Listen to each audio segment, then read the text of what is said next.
Friends, నేను మీ Nandini. Welcome to Nandini food express. ఈరోజు వీడియోలో పప్పుచారుని ఎలా తయారు చేసుకోవాలో చూపించబోతున్నాను.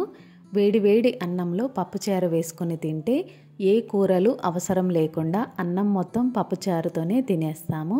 అంత టేస్టీగా ఉంటుంది పప్పుచారు.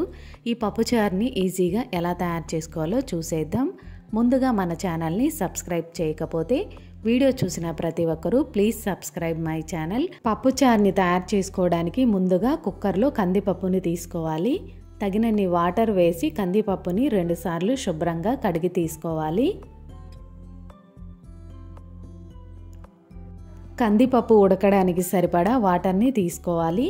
ఇందులోకి 2 స్పూన్ల ఆయిల్, 1/2 స్పూన్ పసుపు వేసి కుక్కర్ మూత పెట్టి 4 విజిల్స్ వచ్చే వరకు పప్పుని ఉడికించి తీసుకోవాలి. 4 విజిల్స్ తర్వాత కుక్కర్ మూత తీసి ఇందులోకి రుచికి సరిపడా ఉప్పు, 1/2 స్పూన్ కారం వేసి పప్పు గుత్తితో పప్పుని మెత్తగా మెదుపుకోవాలి.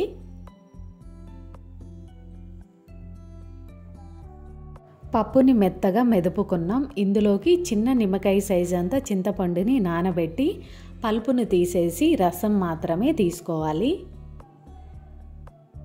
ఇందులోకి తగినన్ని వాటర్ని తీసుకోవాలి. పప్పుచారు మీకు చిక్కగా కావాలో పలచగా కావాలో దాన్ని బట్టి వాటర్ని అడ్జస్ట్ చేసుకొని మొత్తం కలిసేలా ఒకసారి బాగా కలుపుకోవాలి. ఉప్పు కారం పులుపుని ఒకసారి చెక్ చేసుకోవాలి. సరిపడా లేదనుకోండి, ఉప్పు కారం పులుపుని అడ్జస్ట్ చేసుకొని కలుపుకోవాలి. ఇలా తయారు చేసుకున్న పప్పుచారుకి తాలింపుని తయారు చేసుకుందాం.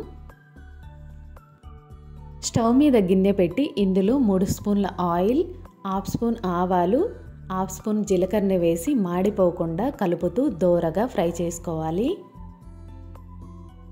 ఆవాలు జీలకర్ర ఫ్రై అయిన తర్వాత ఎండుమిరపకాయలను వేసి కలుపుతూ ఫ్రై చేసుకోవాలి.